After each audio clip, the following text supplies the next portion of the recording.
Welcome to Dancing with Tech. Today, we're going to be talking about the Samsung Galaxy S20 Ultra. Yeah, I'm talking about the Ultra. Also, don't forget to subscribe, hit the notification bell, like, and leave a comment, and I'll get back with you. Yeah, boy.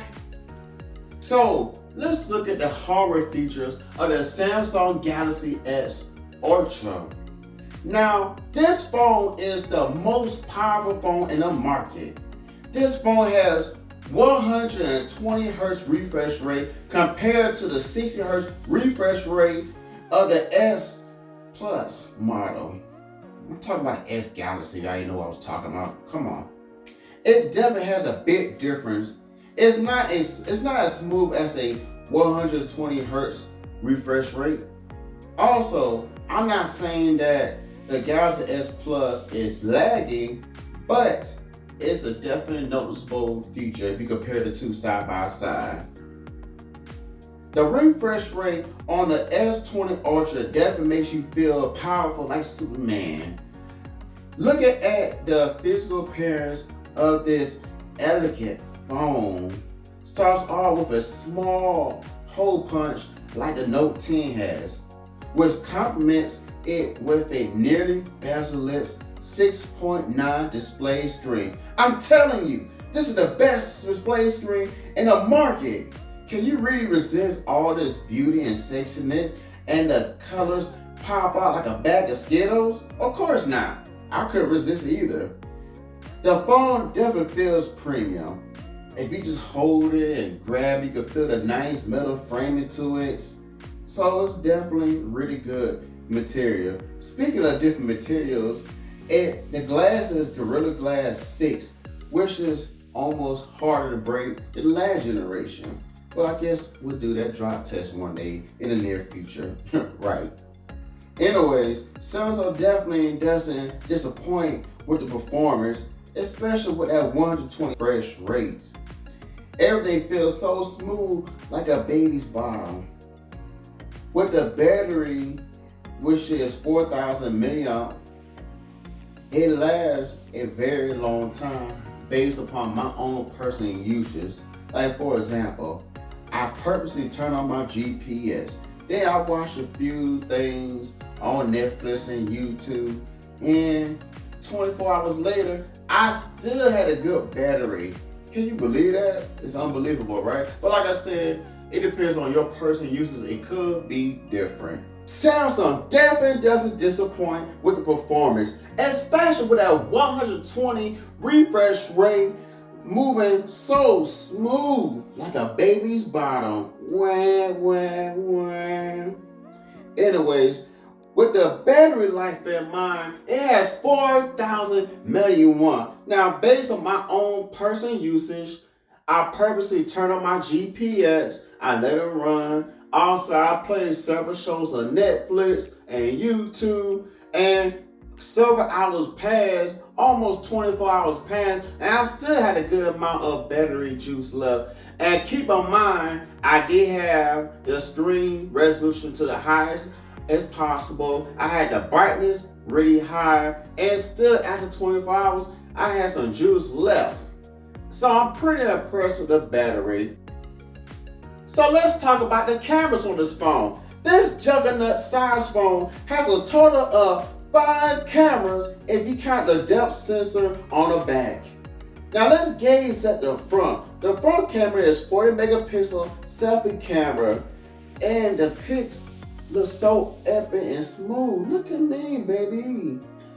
Now let's talk about the back of this camera. Oops, I made a phone. Anyways, the first camera is 12 megapixel ultra wide camera.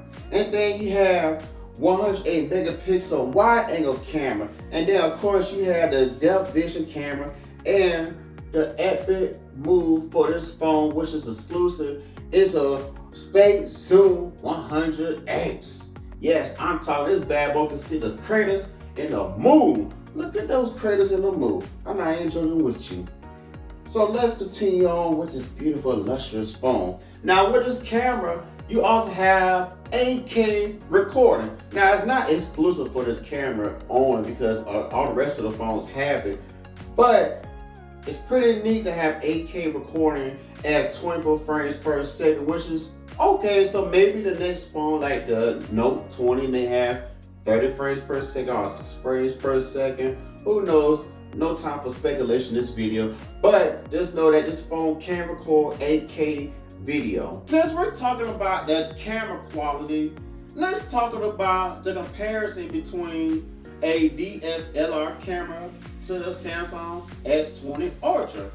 Now, to me, when I look at the S20 Ultra, I think about a high resolution CGI realistic look. Kind of like one of those Marvel Avengers movies where you got the Incredible Hulk. He looks really real, but we know there are a lot of touch-ups and stuff to make him look pretty and blend in with a realistic background.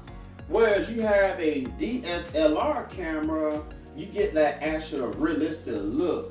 It's like you could make a little pretty one too with settings and stuff, but I feel like those cameras are best designed to give the most realistic, natural look. Whereas you got cameras like the Samsung S20 Ultra or any other like camera phone quality, they give you as natural as possible, but they gotta polish it up to make it look pretty.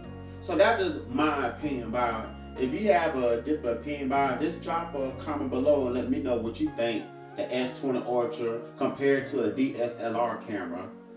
Let's talk about why I think or I don't think this phone should be recommended. I'm going to be honest with you. My biggest problem with this phone is a price tag. $1,400? Like, that's a lot of money for a phone. That's almost a down payment for a car. Or if you buy a used car, you be paying a used car. So those people out there who don't have a car out there, please don't buy this phone. Buy a car, okay?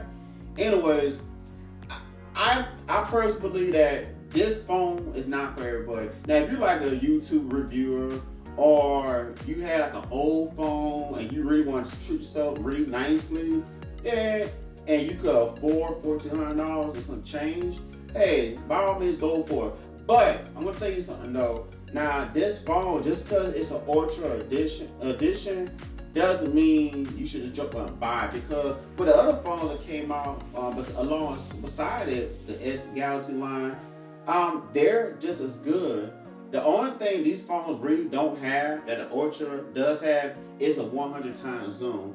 And I think that's a really cool feature to have, but is it worth additional $200 or $300? Depends what variant you buy.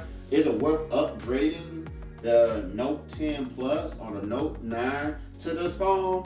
I don't think so. That's just too much money. I kind of wish that Samsung would, be a little less aggressive with its prices and stuff, because let's just face it, these phones are getting more and more expensive. And yes, Samsung is really widely known for innovating compared to Apple, because Apple doesn't really innovate nothing. They pretty much keep with the safe base and stuff. They do little tweaks in here and there with the camera.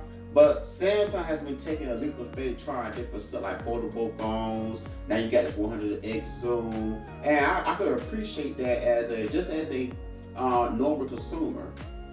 But I just cannot recommend an average person to buy this phone. I mean, I can't think of a reason why you should just go ahead and buy it. Unless you just want to do it for the heck of it.